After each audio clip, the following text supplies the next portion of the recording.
Hey Pats, and welcome to our next episode of PATS TV Extra, where we don't just follow the guidelines of news and happenings around Hillcrest High School. It's a lot of different creative videos. Now, I gave my class, my mass media classes, an assignment to do an interview of an interesting person and to build a package around that interview, a video package around that interview. And that's what this episode consists of. So I want you to enjoy that. But I do want to make an announcement before you watch those. I want to tell you that we're going to open up PATS TV Extra to anybody in the school who wants to submit a creative video. You submit a creative video, if we like it enough, we'll include it on our PATS TV Extra episode for everybody to see. And you can email it to me at btjones@tcss.net. More information coming on that in the coming weeks. Listen to the announcements, posters around the school, that kind of stuff. But for now, enjoy PATS TV Extra. Hi, my name is Michaela, and I will be interviewing Brent Jones on teaching mass media.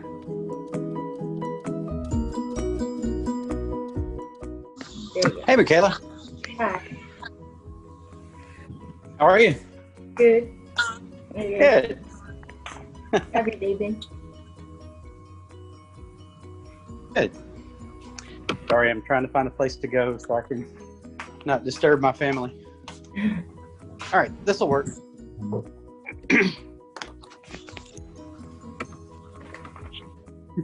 Everything working good? You started recording? Yes, I have. Okay, good. Do we just jump right in? And Yeah, go ahead. Sure. okay. If you weren't teaching, what would you be doing right now? You mean as a career? Yes. Okay. Well, before I started teaching, I worked in radio and television, and I had pretty much decided that was going to be my career. I decided that when I was a small child, but I changed my mind when I was in my mid-20s, and I haven't looked back. But I still love doing things like broadcasting the Hillcrest football games and stuff like that. It's still a lot of fun. Okay, so since the pandemic has happened, how have your teaching changed since the kids have? That's a good question. It's changed a lot because, especially in teaching theater, because in teaching theater, you have to be face to face with people, and you have to have contact sometimes and that kind of stuff. And it's hard to do those kinds of activities and things in class, and keeping socially distanced and wearing masks. And you can't see people's expressions with masks. It's changed with mass media because, but it hasn't been quite as hard with mass media because we can do stuff like we're doing right now with Zoom interviews and that kind of thing. And we don't necessarily have to be wearing masks for a Zoom interview. So that's been okay. It's still been a little bit harder, but not quite as hard as it has been with theater. Okay. How do you feel about when people go to interview somebody and they haven't done any research on that person? Well, I don't like it very much, and they usually don't get a whole lot out of it unless they're really good at just improvising and coming up with stuff to ask off the top of their heads. But if you don't do research, then you're pretty much shooting yourself in the foot. When did you start teaching mass media, and how? Mass media, okay, I started teaching mass media at Hillcrest 4 or 5 years ago. But like I said, I had a background in radio and television, and I had been doing broadcasts of football games and that kind of stuff for a long time. But when Miss Day left Hillcrest back in 2017 maybe and went to Brookwood, Mr. Hinton said, "Hey, I know you got this experience in this field. Would you like to do PATS TV?" And I was like, "Yeah, it sounds like a lot of fun." And it has been a lot of fun. What have you ever had a bad class that was hard to teach or something? You mean in mass media or just in general? In general. In general, well, yeah. I mean, I've been doing this for a long time. This is my 29th year to teach. So, yeah, there's been some difficult times. I would never say anybody's really been bad, but Some classes are more cooperative than others, and some are more difficult than others. But it's been good most of the time. So, can you tell me what was the best part about teaching high schoolers? The thing I really like, well, actually, I taught elementary school for 10 years before I started teaching high school. But when I started teaching high school, I discovered that I can have more advanced conversations and get a little bit more in depth in subjects, and better discussions and that kind of stuff with high schoolers. And I really enjoy being able to do that. Whereas with the younger kids, they're not quite as developed intellectually, so you have to keep it on a little bit simpler level. That's all the questions I have. Okay.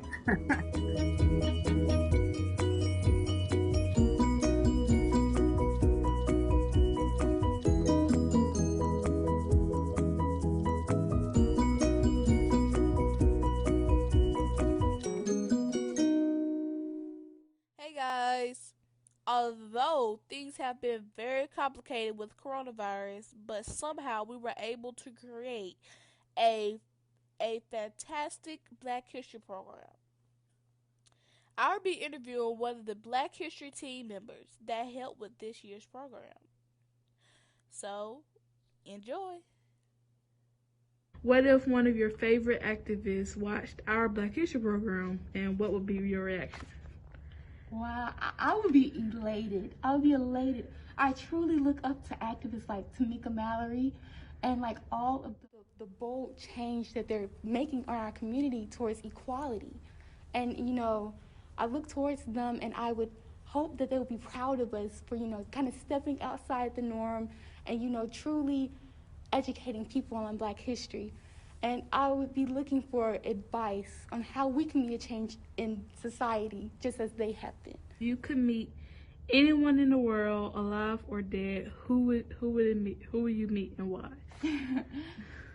Well, I would like to go back in time and meet Martin Luther King Jr. and Malcolm X, live and in person. To see the courage and the strength in that time period, and to, see how they make these bold moves that slowly but surely changed history forever. Just see those tactics, that would be amazing. And see how they, changed the minds of people, how they dealt with the prejudice in America. That's what I would like to do. According to last year's theme of the Black History program, what are you aiming for this year? Well, this year's mission statement is using wisdom from the past to create dreams for tomorrow. So by using the storytelling and really analyzing the ups and the downs of Black history, we hope to inspire others to, dream far, dream big, and truly evoke change. Know that is possible for them. They can do that. So that's where we're going towards for this year. Some people think that we shouldn't do the Black History program, but how do you feel about this? Well, I feel like it's essential that we learn about, the African diaspora, just as we learn about other cultures. And I believe that, we learn about all different cultures, but I believe that, school is about seeing different aspects, seeing different what other people believe. And that makes up who we are. The things that we don't learn in school, the things that aren't taught to us, that makes up who we are, and it truly strengthens us. And so I feel like it's essential, especially with this year and all this, the violence, the plea, the cry for change.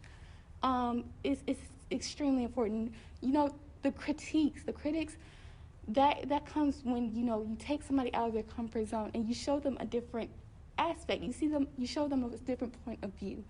And so that usually comes along with that territory.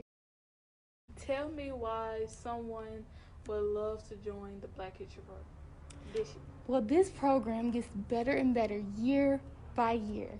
There's always something for someone. And it's amazing that you can, not only learn about Black history, but teach it and express yourself in a way that feels best. You know, we have so much fun. It's so exciting to see something that started from scratch grow and develop and blossom into a program, and you get to be as creative as you want, and you get to be really interactive and create something really entertaining.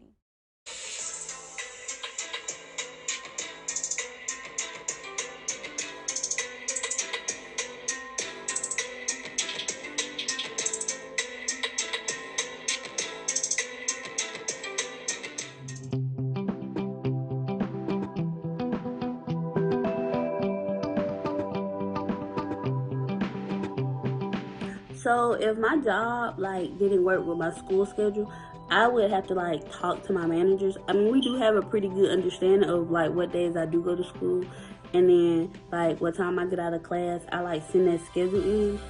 But my income would mostly be from like work study because I do that as well. So my income would be work study.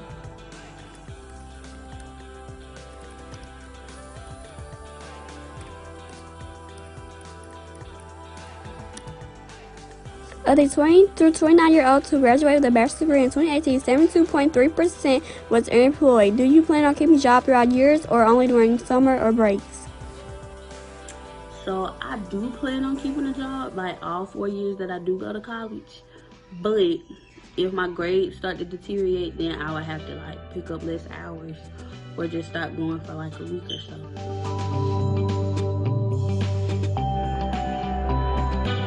Okay, so I attend Miles College located in Fairfield, Alabama.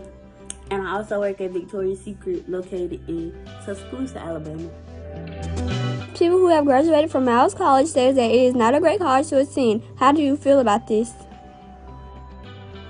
So most people that attend Miles College probably say it isn't a good school because we're like, I wouldn't say low funded, but we're kind of like low funded because it is an HBCU. But I would totally disagree because my experience at Miles is like one of the best I've ever had. And I just feel they didn't get the whole learning experience.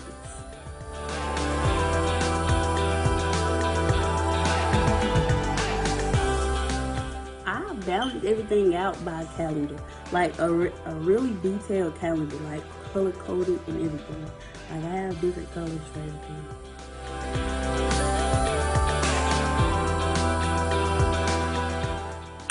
My favorite college experience, I would say, is meeting new people and being on the flag team because you never really know who you're gonna meet until you like join clubs and stuff.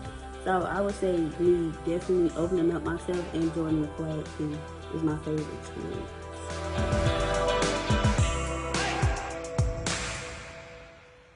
Hello, in this video I'll be interviewing Cameron Prince and his thoughts and facts about Hillcrest Band.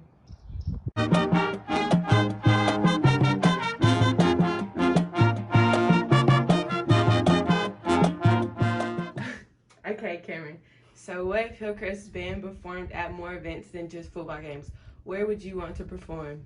I would want to perform at basketball games and other sporting events. When was the last time Hillcrest Band went to the Final Four and playoffs? Back in 2017, I think. Okay, what are the different instruments the band has? What do you play? I play percussion, and they have tubas, trombones, trumpets, flutes, clarinets, and snare drum, bass drum, any percussion things. So I think playing the tuba is better than anything. What do you think? I disagree. I think drums is better. How do you feel about going to the playoffs this year since we didn't go last year? It felt really good, especially making it to round 2 with the good team we had this year. Tell me about the time you were playing and it was the best game ever. The county high game, because the lights went out and like the excitement was just way up there. It was good. Okay, thanks, Cameron. I hope this gave you more information and answers about Hillcrest Band. Thanks for watching.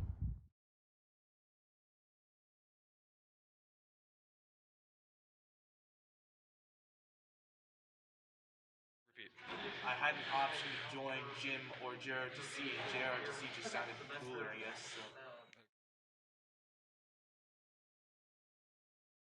I like the class because I kind of feel like the work I'm doing in the class is a bit more valuable than the other classes. It's just more lessons about citizenship, how to be good citizen, how to be a good citizen. So I guess that's why.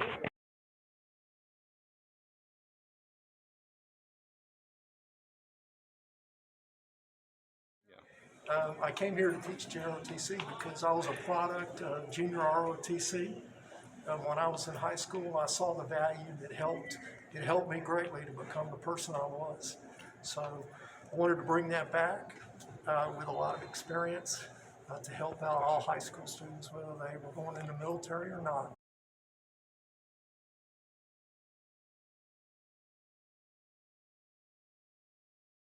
My name is Marla Means. I work at Lear Corporation, and I'm an HR specialist in the Human Resources Department.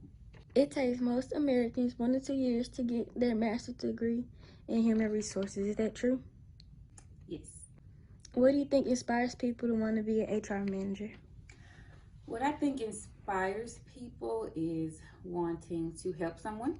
There are many teenagers your age and older who have just entered the workforce, and they're a little confused about what to do, how to move around in a big environment as automotive is.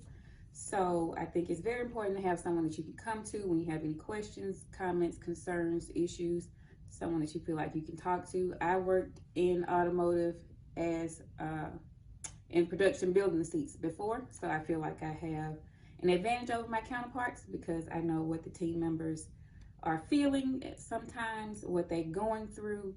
So I feel like that helps me with that one-on-one interaction with them. When you first became an HR manager, was it chaotic or hectic in the beginning?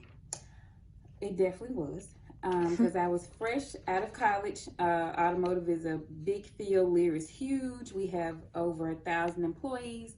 So for me, just getting thrown into it, kind of say, it was very chaotic and very hectic. But of course, throughout the years, we worked all the kinks out. If you could switch jobs in 24 hours, what would you be? I'll probably still be something like a nurse, someone that helps others and put their own needs before everyone else's, because I feel like I do a great job at my job, and I think nurses do very well at theirs, helping others also. Tell me about what HR managers do at Lear. So at Lear, we have a lot of hats. Like I said, we have over 1,000 employees. They build the seats for Mercedes. So we do a lot of team building exercises.